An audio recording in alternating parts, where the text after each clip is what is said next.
I am absolutely delighted to be joined here on set in Rome by His Eminence Cardinal Goh, the Archbishop of Singapore. Your Eminence, thank you for taking the time to join us. You're most welcome. Well, here we are with the election of Pope Leo XIV. When did you arrive in Rome? April 22nd, just a day or two after we heard announcements of the passing of Pope Francis. So what was that experience like to arrive right after the Holy Father's death and then to be here for this long? Surely you're missed by your archdiocese. Oh yes, but I think this stay has been a very enriching experience for me as a cardinal, simply also because this is the first time that we as cardinals, we gather together day after day at the general congregation, and not only myself, but all of us have been enriched by each other's sharing.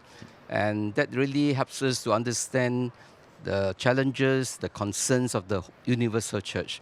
And this was something that I think most of us were looking forward to, which we never really get together. And so it was really a great opportunity to know the many other cardinals, including those non-electors as well, to hear their views and their thoughts and their insights on the challenges facing the church. So as a member of the College of Cardinals, you are also coming from Asia. Did you have an opportunity to spend time while here with your fellow cardinals from Asia? Oh yes, because there were so many days. And we had time after the general congregation. We gathered together for meals to share our aspiration or help us to discern with each other the kind of pope that is needed in today's time. Right. And in some ways then, based on your discussions when you arrived and entered the general congregations, not to ask for any details from the general congregations, but what were you looking for? What were some of the key priorities for the church, but also for a possible successor to Pope Francis? Well, I have often said Pope Francis is really a great pope. He has brought a lot of richness into the church, and most of all by his popular appeal to people of all races and even religions, nationalities, because of his great compassion for the marginalized, for the vulnerable, and for those who are struggling in their faith. And I think that is really the strong point of Pope Francis in terms of his missionary endeavor.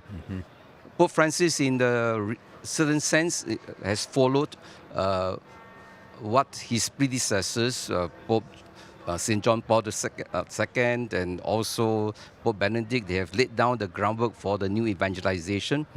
And Pope Francis, in his own charism, implemented that missionary zeal by trying to reach out to the whole world through being inclusive, being compassionate.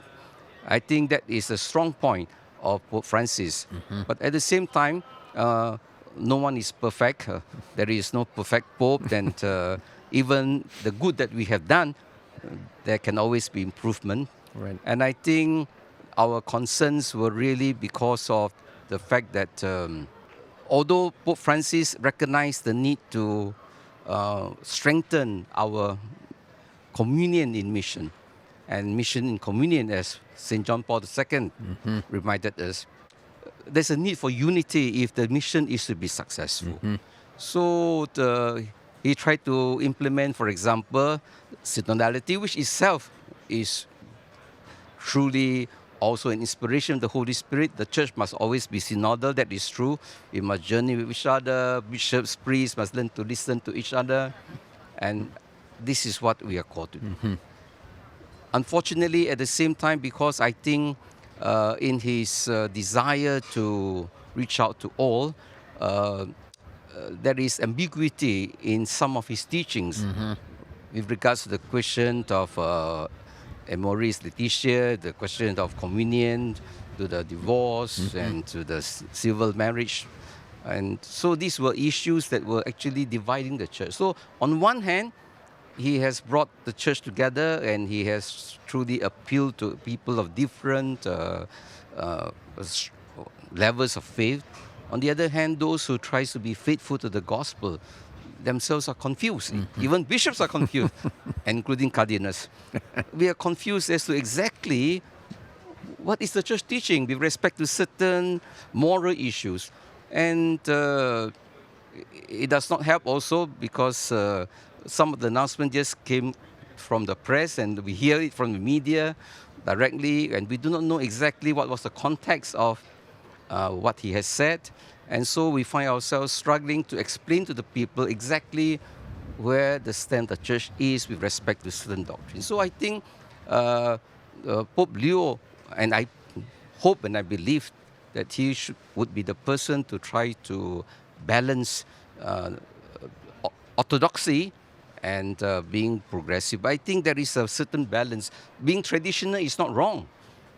Going back to the orthodoxy of the church is not wrong. But at the same time, Pope Francis has reminded us, yes, we need to know the truth, we need to live up to the ideals of the gospel, but at the same time, we are not asking the church to be too legalistic about our moral doctrines. In a sense, in terms of practice, yes, there are some who are struggling. We must have compassion.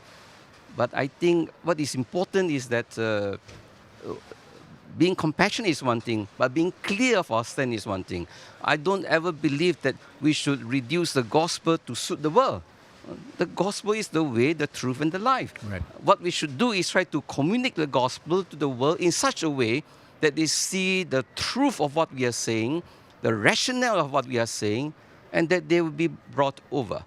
But at the same time, if they have difficulties, we will journey with them. And this is where the synodal process is important. But it does not mean to say we should compromise our teaching so that the world will find it more acceptable. If that is the case, I think we are deceiving the world. Right. So when did you first become aware of then Cardinal Prevost? Did you know him at all before you? Actually, I've never heard of him until I came here, and even I couldn't remember his intervention. Then it was in the last 2-3 days before the conclave that I began to hear of his name. I did some reading, but unfortunately also because once we were in a conclave, there is no way for us to have access to the internet. So we read what we could find from the books that we were given, and so that's the. So I think he was really, I will see it as an act of faith that is a gift of God, and I believe that so far, basing from his speeches, is putting into practice the call to synodality, because it is not just calling people to walk in synodality. We must ourselves be walking in it. And so I hear Pope Leo in his meeting with the cardinals, he spoke to us and in a very personal way. At the same time, we can see that he's very attentive to the concerns and to the sharings of the cardinals. He was listening very attentively. And I think this is a good start. And I believe that there will be greater collaboration and greater dialogue so that we can truly help Pope Leo to bring about a greater unity in the church. And I keep on emphasizing, we cannot talk about synodality without unity in doctrines, without unity in faith. Synodality doesn't mean, we love everybody, everybody is welcome. I mean, what kind of synodality is that? And what kind of unity? A unity that is built on superficial love can never be real unity. Unity must be founded on truth, and on truth that is expressed in charity. What are the concerns that you bring and the challenges that you bring from Asia that the Holy Father needs to know about and will have to deal with? Well, in Asia, and I think I can even speak for Africa, they call it the Global South. In the Global South, we are people who have strong faith in the Lord. We want to walk the way of the gospel. We don't want to compromise our faith. In fact, we give up the old faith in order to exchange for the true faith. And now you're telling us you can also go back and adopt some of the things of the old faith. It's it's confusing for our people. So our people, we want to walk the way of truth and following the gospel and what the church has taught us, and that is what is guiding us. And our people in Asia, and I think it's a blessing perhaps, because I don't know the situation in Peru, but in his work in Peru, I'm sure he was with the poor, the marginalized, and facing all the struggles of social living among the people. And for us in Asia, particularly, we have struggles with interreligious dialogue, with not in Singapore though. Singapore, we are quite stable. So, but I hear from other Asian countries, they have problems with the authorities, with the government. There are some kind of oppression or suppression, discrimination.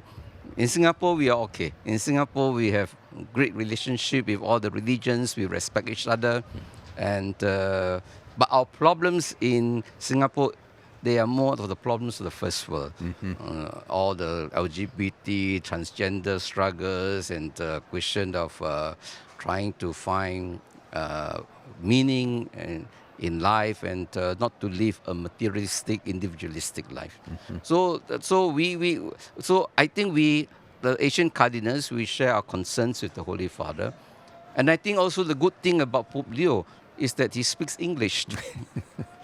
Because very often, many of the Asian Cardinals, we don't speak Italian so well unless we have been studying for years. And so we want to communicate and to share our views with the Holy Father and the cure, but it's a bit difficult because of the language. So perhaps now the Holy Father can speak Spanish well, can speak English well, and can speak even a bit of French and Italian. Well, I think he would be able to listen to all. And I think once you know English, Spanish, and what you call Italian, you should be able to cover at least two-thirds of the globe. Right, and it'll be a new experience to have a Holy Father speaking English with an American So accent. at least when we speak, it's not through a translator. Right. When it's through a translator, sometimes the meaning it's not presented properly. Yeah. Well, Your Eminence, thank you so much for your time. It's a joy to see you here, as it is always in Singapore. And God bless, and thank you for your work here in the conclave. Thank you. All right. God bless you. Thank you.